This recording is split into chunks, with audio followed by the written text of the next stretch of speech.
All right, everybody, welcome back. We Made It Podcast, MMA Talk. Your boy C's here with an illustrious regular now, the show, Chris. What up, what up? What it do, y'all? What it do? Ready to talk some fight.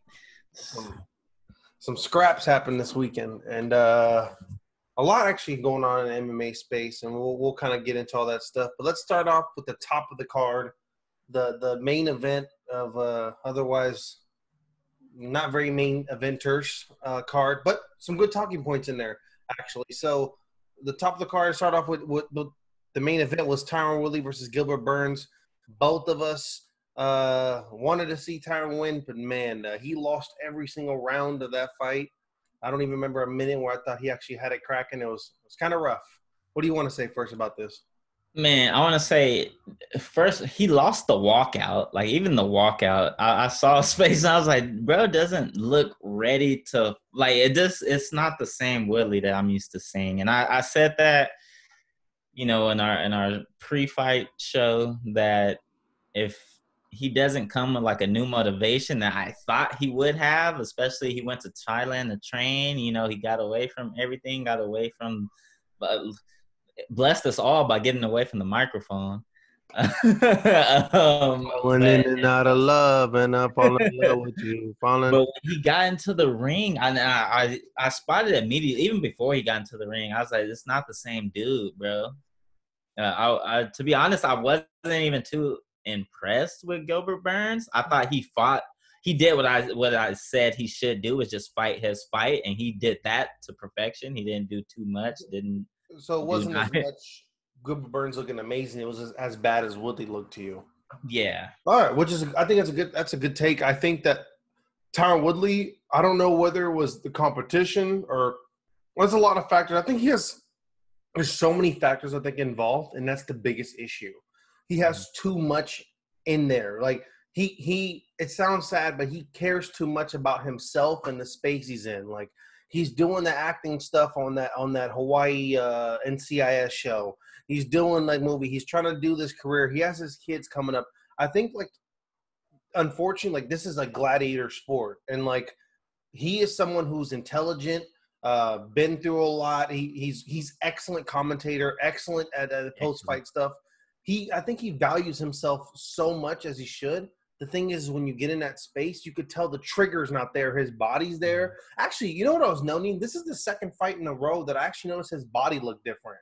Like, he didn't look as bricked up. He looked a little slimmer. Like, yeah, that's what I thought he did that on purpose. Oh, man, you look a little, like, it looks like you just, like, lost weight to make the fight, but, like, you're not bricked up like he was. Like, he did that video with CT Fletcher, and he was, like, super in shape in that one. And then when he fought Darren Till, I was like, that dude is huge. But he looks a little different now. I don't know. I mean, he was talking about trying to fight Izzy. I'm like, dog, Izzy's bigger than you. Like, you better be super bricked up for that fight. But no, not even bricked up. Like I said, it's for me, it's the mentality, dude. When you're fighting, that's all it is. Like, you have to be, even when you're the champion, even these champions that we see nowadays, anytime they're in the ring, they're just as hungry as they were when they were on the rise. Yeah, and it has to be that way. And it's not like, to me, he's still one of the most intelligent fighters, and I don't even think he fought this fight unintelligently. I just think he was actually thinking he was an intelligent fighter while he was fighting, and not just fighting. Like, we know you know how to fight, dude, but you have to actually do it when you're in the octagon. You can't sit here in the octagon and try to be calculated. We always talk about these sports having the mental aspect is so important, but let's not forget you need the physical part to complete it. And he didn't. I didn't see, like, if you look at, like, he had some big throws. He does his little parry left and over the top. He loves to throw so much. They were missing, and they were whiffing. I was like, you're not even like you're too intelligent to not understand distance. So to me, like, you're not even committed to it. Like, there's no commitment towards it. Like, you don't want to get in there and get crazy. Like, you know what I mean? Like, I didn't see the fire in his eyes. So he said when he walked out, he looked displaced. Like, he looked like he was coming to just clock in. Like, okay, punch in, walk in. Like, he didn't look like, I'm going to come in here and, like, I got something to prove. Let's think about this. He's lost 10 rounds in a row. That's Yeah. crazy, man. You lost all 5 against Usman. You lost 5 against Gilbert Burns. Dude, that's – and it's like imagine if you went against Leon Edwards, who's considered a lot better and much more talented than Gilbert Burns. Right. It would have been bad. Like, it's just – I don't know. Like, it looks like in that fight he was only defensive and, like, not counter. He wasn't counter defensive. He's just great defense and just, like – and just surviving, like in the second round when Gilbert put that heat on him and he got on his knees, he's just surviving. He's trying to last longer. But when he got to his feet, there was no fire. Like he'd throw a couple punches, then he's gone again. Like, dude, it's so bad. The commentators noticed it. DC noticed it. Bisping noticed it. Everybody in the room. But can we talk about Bisping hating so hard though? I was like, dog, do you just like what I know is that Bisping and Tyron are like legit boys and all they do is shoot at each other all day. That's what I've heard. So like Bisping was shooting at him. I'm like, dog, I don't think people know y'all are really friends because you just I didn't know. Yeah, me either. But they used to be their buddies. Bisping was hating on this man. Like even like 2 seconds into the fight, he's like, "Oh," I was like, "Dog, like okay, give him some time." Like, really good friends. Like they work together a lot. But I'm like, I know that you gotta let people know you're clipping your boy here, not just anybody, because you're coming at him so hard. DC's like backing up Woodley. Like Woodley's still a great fighter. He can still do this, you know. And that's what sucks. It's hard to watch because that's such a talented guy. So good. So good, dude. It's crazy watching the fight. The whole like every round, I thought he was gonna actually like wake up when he got popped in that gash. Me too. I was like, well, now it's like now or never. By the way, shout out to his cut, man, dude. Because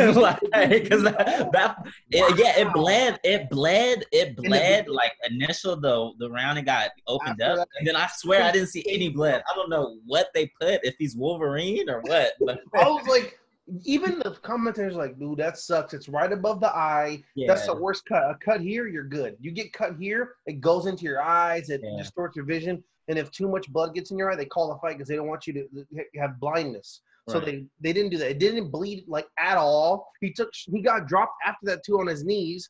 Nothing happened to his eyes. I'm like, dude, that's crazy. Like excellent stitch work. I mean, like literally premium. But yeah, Tyron Woodley, it sucks to see. I think that either, I think he probably has one more fight. And if this next fight for him, whoever he fights, it better be someone like Colby that can like get a fire under you. If you get dominated by then, it's time to go, Chief, because you care. You have so many things you're invested in. Work onto the commentary. You have resources that other fighters don't. All these fighters aren't very intelligent. Like you can use your knowledge into other stuff. A podcast or whatever. You have a lot to share. So you had your reign. Unless that fire comes back, I don't really see him having a successful run after this. To be honest, I'm mad I don't got my Remy bottle right next to me. Because I hate to do this, but give me just a little bit of moment. Okay, go ahead. We got to pour some out for Woodley's career, dog. Because it's we got to pour one now. It's done, dog. It's done. Gatorade here. Yeah, pour that out for his career. I never would like to do this, especially this is one of my favorite fighters. But if he's not going to be motivated stepping into that cage, I'd rather him not step into that cage. He's an excellent commentator. I guess he's an actor. I don't watch his show. I didn't say he's a good actor. He's an actor. He probably hold the gun in the background. I don't think he's he got the rap thing going. You feel me? You can't taint what you built yourself up to be by continuing to like halfway perform. Like I want to remember him as, the champion. Yeah, you have the one slip up against Usman, but other than that, every fight you've been on, win, lose, or draw, has been a war. You've always performed at a high level. If you're gonna come out and just, it was literally like you said. I didn't think it was defensive at all. I think he was literally surviving 5 rounds. It seemed like he was in the ring trying to survive. He didn't press any type of action. He threw like five jabs and two hooks, or 2 overhand rights. The whole fight, dog. I was like, it's not cool. And then shout out to Gilbert Burns. He did exactly what I said he needed to do, was just fight his fight. He didn't do too much. He didn't sustain damage. We knew Woodley was trying to set up the big right hand the whole fight, but It's like if a guy doesn't make a mistake, then Woodley just doesn't do anything. Yeah. Which didn't used to always be like that. I remember I forget who he knocked out with probably the most explosive right hand I ever seen. Robbie Lawler. Robbie Lawler. That was a lot of speed and power. Well, you're a real athlete, dude. That was he ran up on him that fight. I was like, that damn near kill a man. Jesus Christ, dude. Yeah. Imagine if you weren't wearing gloves. Holy shit, man. Damn. But yeah, it's almost like he got so accustomed to fighting specialists that he forgot how to fight his own fight. Or that's judging based off his last 2 performances. That's what I've seen from him. It's like he got so accustomed to fighting specialist fighters and training specifically to prevent them from doing the one thing that they can do, and getting a victory, he forgot what his identity was as a fighter. Okay. And like I said, I could see it while he was walking out.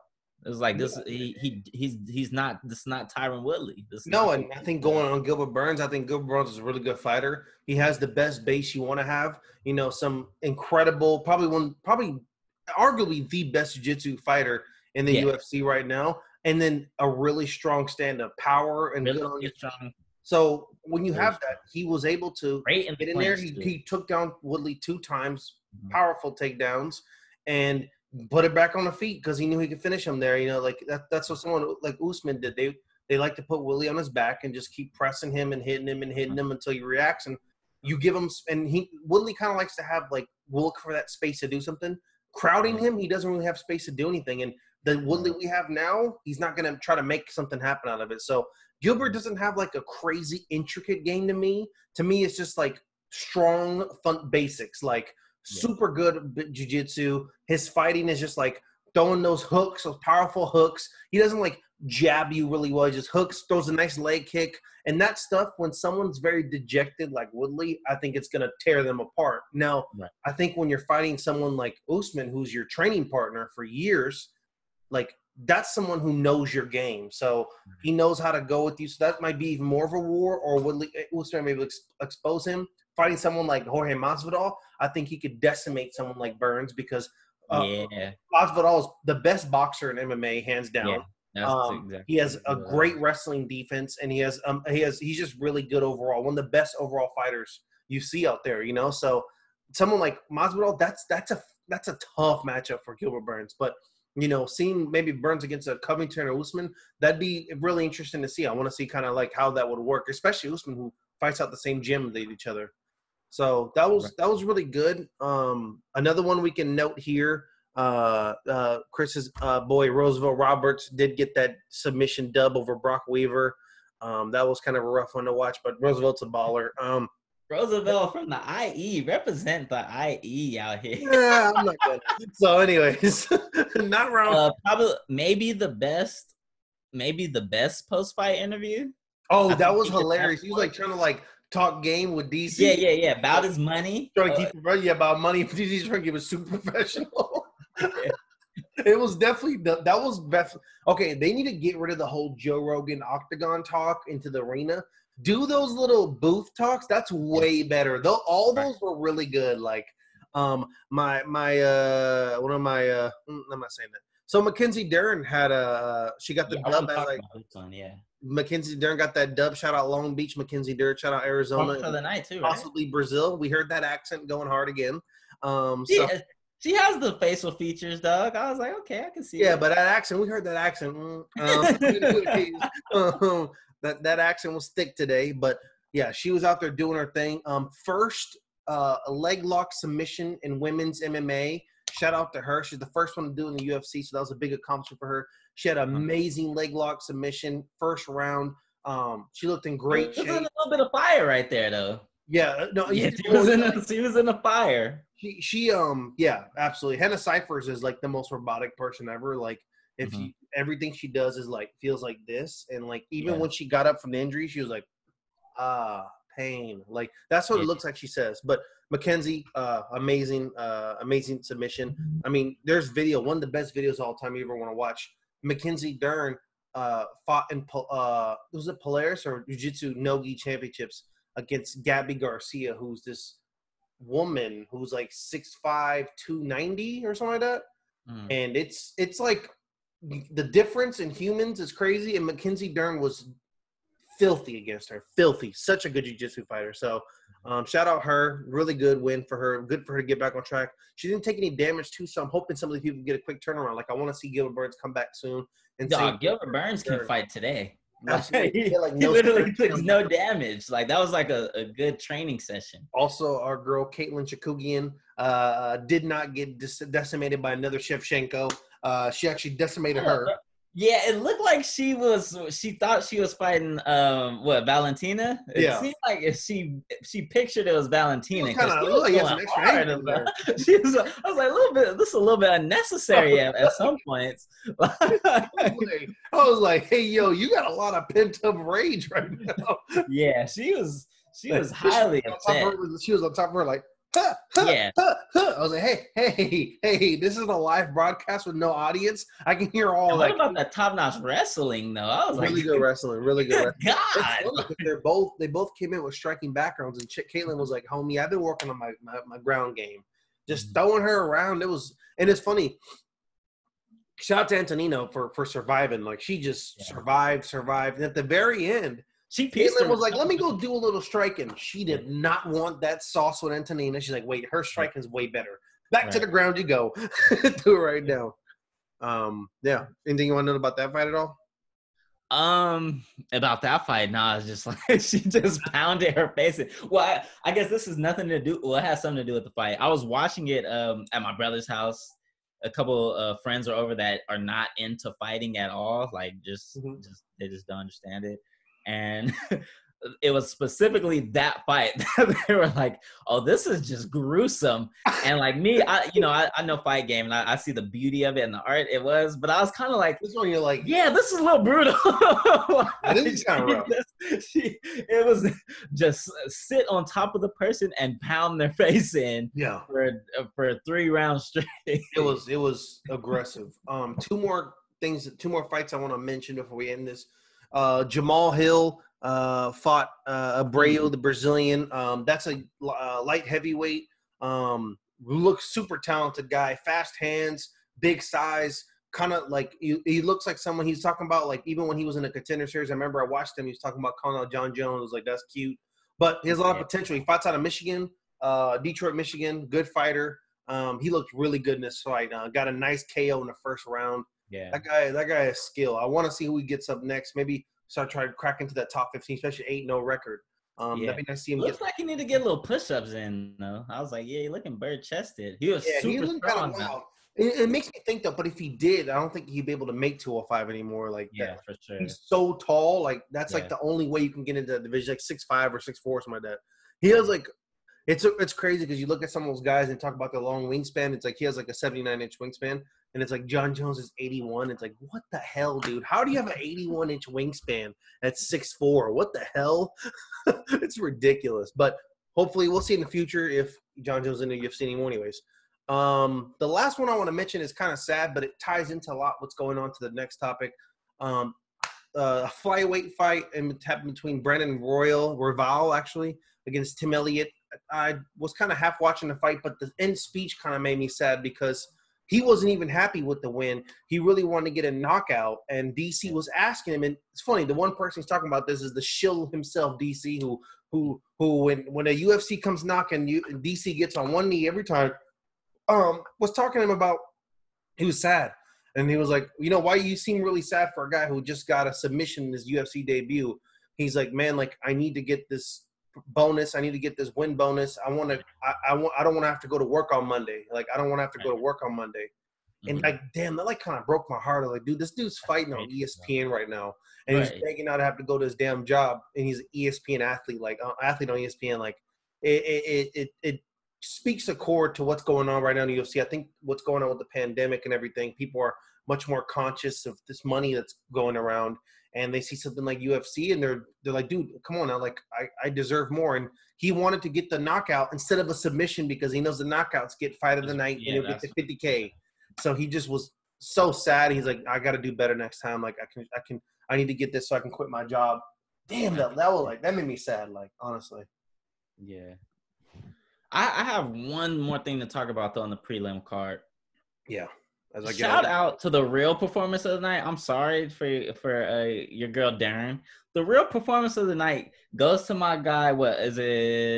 Gutierrez? Gutierrez, dude. Mm. Or is it? Yeah. The first Chris fight Gutierrez? Yeah. This man, when I mean he obliterated the other guy's legs. He had the leg kick. Obliterated. Yes. He knocked him out with just consecutive. By like the second round, the guy couldn't move anymore. He was like fighting on one leg. And then, you know, you would think you would go try to get the finish, knockout the traditional way. He was like, nah, I think I just chopped down your other leg.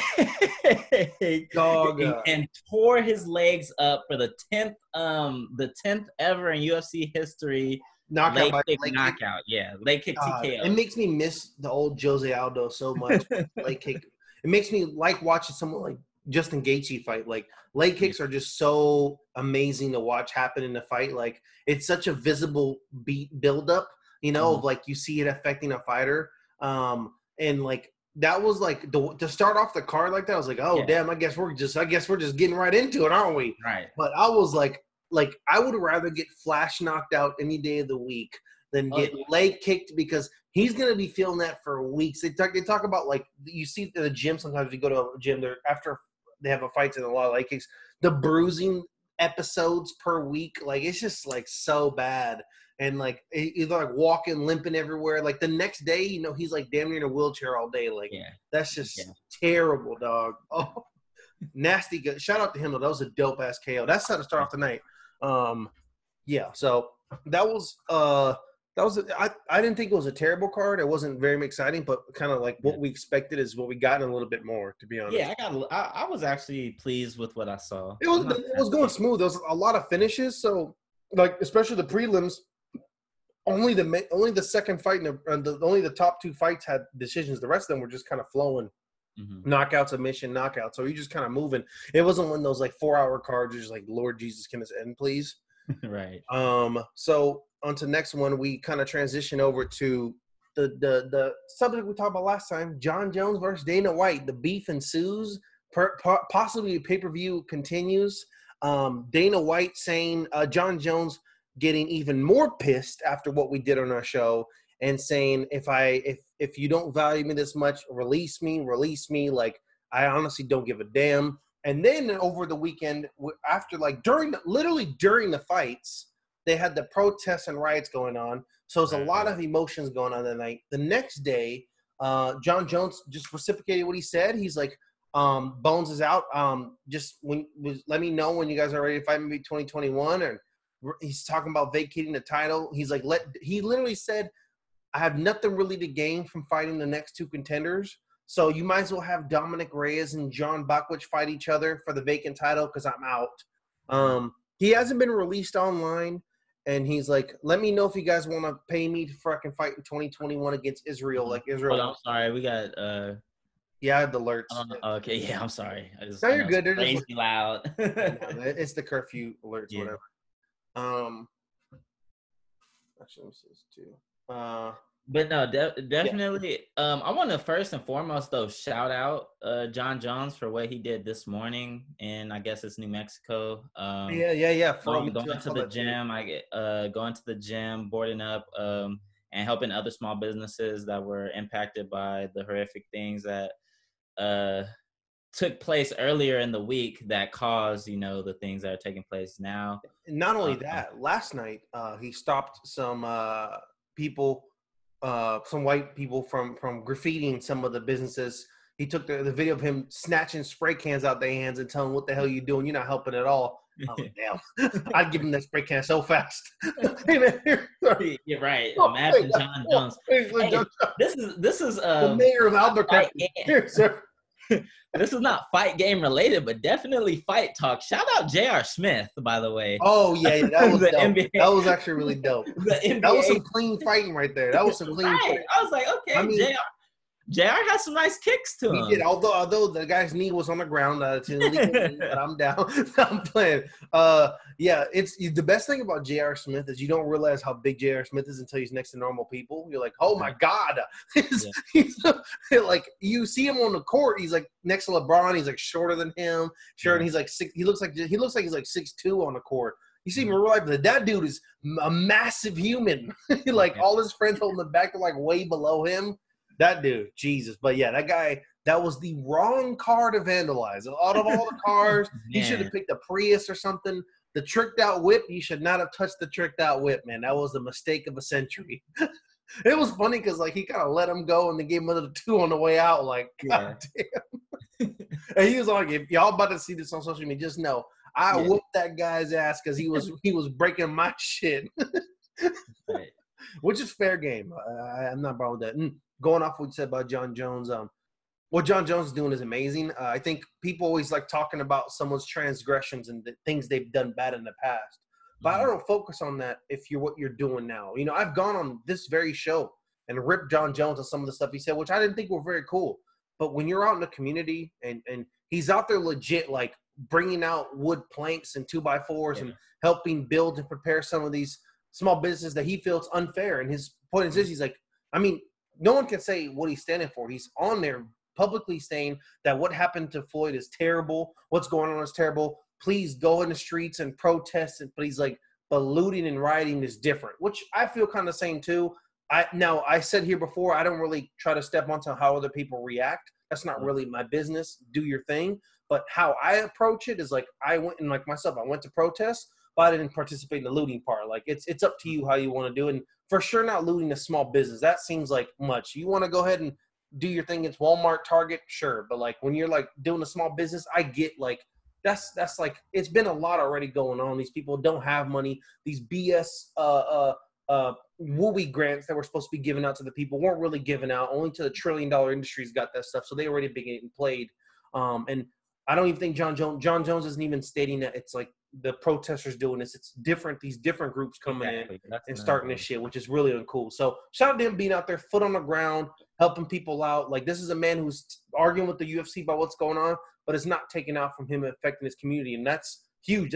Albuquerque is one of those like small, big communities, like good population of people, good downtown, but like still a small town vibe. And he's out there, man. You see him downtown working. And how many of us can say that even about our area? I don't really know or haven't really seen anything about like people that are leaders in the Long Beach community or like famous people that are really out there doing that. So it's a big thing for him to do that. So shout out to him for real.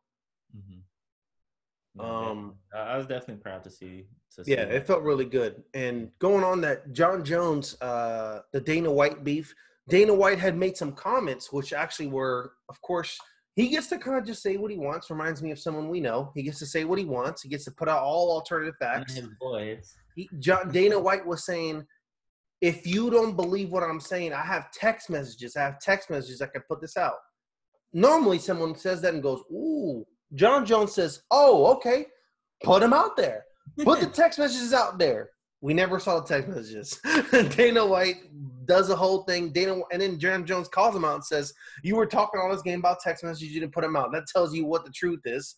Then Dana White was saying that John Jones asked him for $30 million Deontay Wilder money. Says that John Jones is the best fighter of all time, one of the greatest, and also says you're not going to get $30 million. So everybody's like, what? And he was saying he wanted Deontay Wilder money. If people pulled the numbers up, they've done the last fight, Deontay Wilder and John Jones sold the same amount of pay-per-views, and over time, that was only Deontay Wilder's second pay-per-view. John Jones has been pay-per-viewing since 2011. So he has accumulated so much more revenue for the UFC that $30 million almost sounds like a bargain. Like, hey man, like shit, okay, here, take this check. I'm sorry to break it to Dana, but the UFC still ain't boxing. Boxing is gonna be here and has been here since long before we were. The UFC is relatively. I swear, I think I was alive for UFC 1. No, you were. Yeah, I swear, I think I've seen it. So. Pay this man. I maybe agree, maybe not 30 million, considering what the highest amount was been like 4 million. Yeah. But John Jones for sure could get the 5, like we were talking about. He should get a 10 because he propelled the sport to heights that we've never seen, which we talked about in the last episode. So he could get a 10 million, and you can't sit here and tell me you don't have it or that you don't make that in a pay-per-view. You can have Fight Island though? Okay. Right. Yeah, I think that John Jones, I don't think you can give him a $30 million check. I mean, you're not even going to see 30 million. You're going to see like 20 million of that because of taxes. Right. But I think that you could definitely renege his contract into making it 30 million for the next couple fights you do. Be like, hey, like if you do this, like we can get you this money. Like we'll give you $3 million or $2 million per fight coming up, and that'll reach the goal you want. We'll have some back end stuff you don't know about on the table, discussions about what we're doing. Who knows? I think it's a weird space. I think it's corny for Dana White to go behind the pandemic as a paywall, like pandemic and the live gate. That's all BS because you paid. Whoa! What the hell?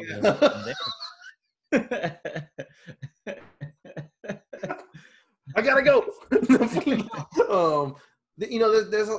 You're not suffering as a result of this as people. You losing $100 million on the gate. I mean, are you really? Because you're spending money on an island. So where's your money spent in place? Are you more interested about building some fight on an island? It's a hypothetical. Or are you talking about the treatment of your athletes? All you talk about is we're the sport that cares so much about our athletes. No, you don't, dude.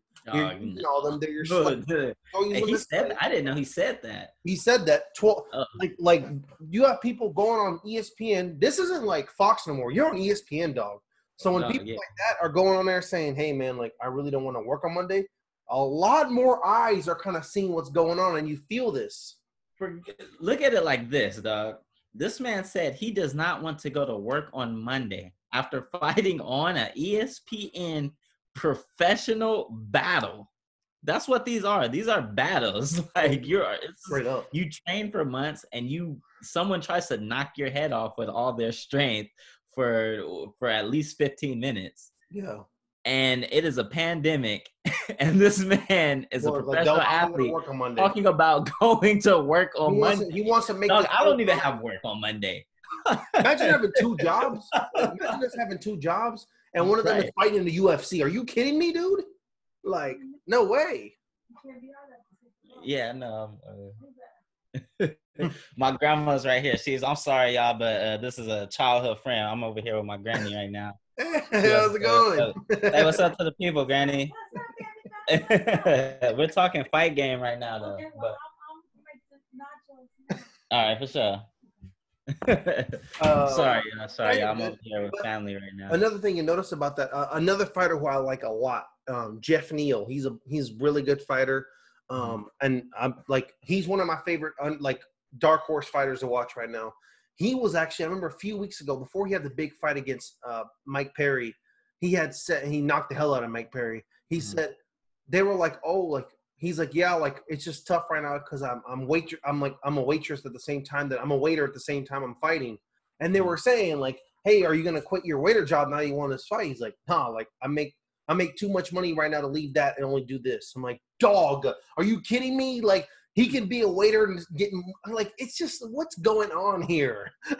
And just recently, I mean, someone who's the one say what you want, he is the double champ, Henry Cejudo, who's the bantamweight and flyweight champion, who just beat Dominic Cruz, who beat Demetrius Johnson and beat TJ Dillashaw. Like those are all big names. Literally retires from the sport because he knows because they're not going to pay him more and they want him to keep taking big fights. That's two big names in 2 weeks. That sounds like to me you got some issues with your business model and what's going on here. UFC keeps going up here, and the fighters are like going like this. And that's not going to work. That curve is not going to work. Eventually, such as what's going on in the world right now, humans catch up and they just get tired of it. Right. No, I wholeheartly agree with you. As far as the Henry Cejudo thing, or Triple C or whatever. Whatever they're calling him. I'm not a big fan of him, but I actually respect his retirement. Me too. And I definitely can't knock the victories that he's accumulated right to retiring, especially having 2 belts and retiring on top of your game. 2 belts and he defended them. Was that? And he defended them. Yeah, and shout out to him. But I think he really got a raw deal because didn't they get rid of his initial weight class? I mean, essentially got rid of it. It's when you sell or trade off Mighty Mouse, you got rid of that division essentially. They have less than 15 people in their top 15. Exactly. So I think, honestly, personally, I think that division is on its way out of the UFC as a whole. Especially with him leaving the belts vacated. I just don't think they're gonna get enough fighters for that role, or what their plan is for it. But I personally think it's gonna be gone. Yeah. But Good. like his money, dog. Like 2 belts, man. Pound for pound, you gotta be in the top 3 if you're holding 2 belts for a pound for pound fighter. No, I don't care what anyone says. Results talk. Results talk.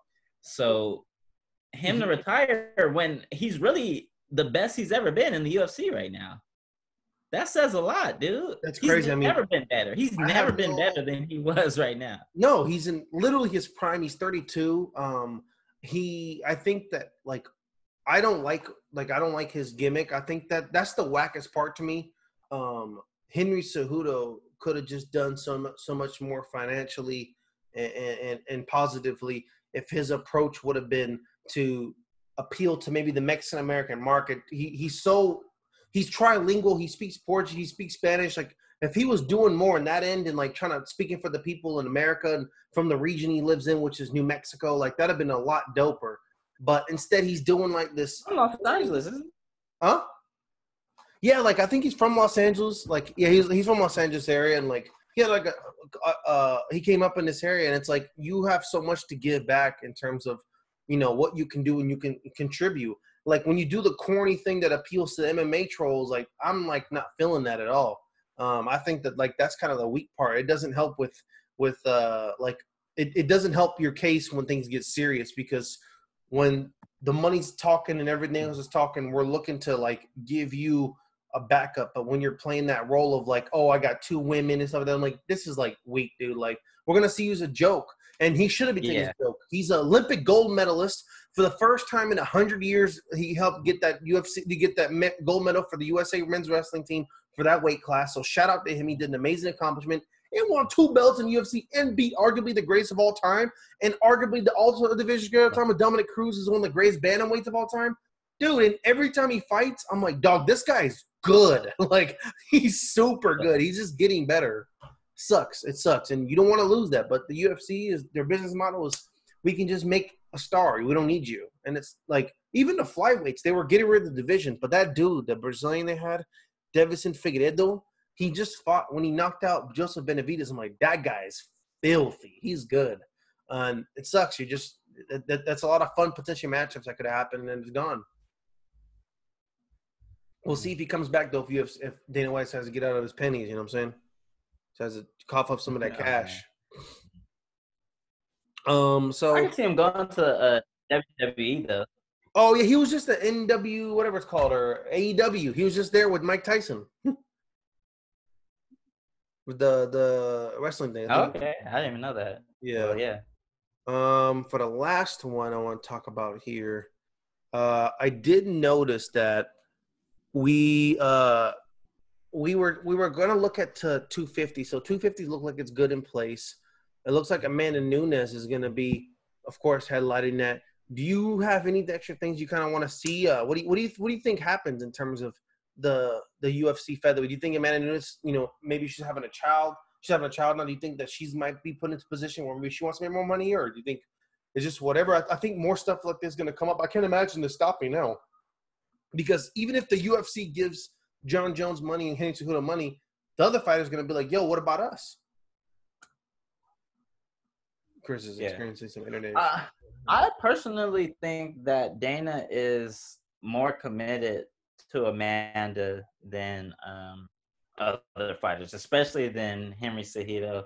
John Jones, I don't think he wants to see John Jones go, but I think he's ready to see him go in a weird way because he's been reigning over that division for so long. Granted, he is one of the major stars of the sport.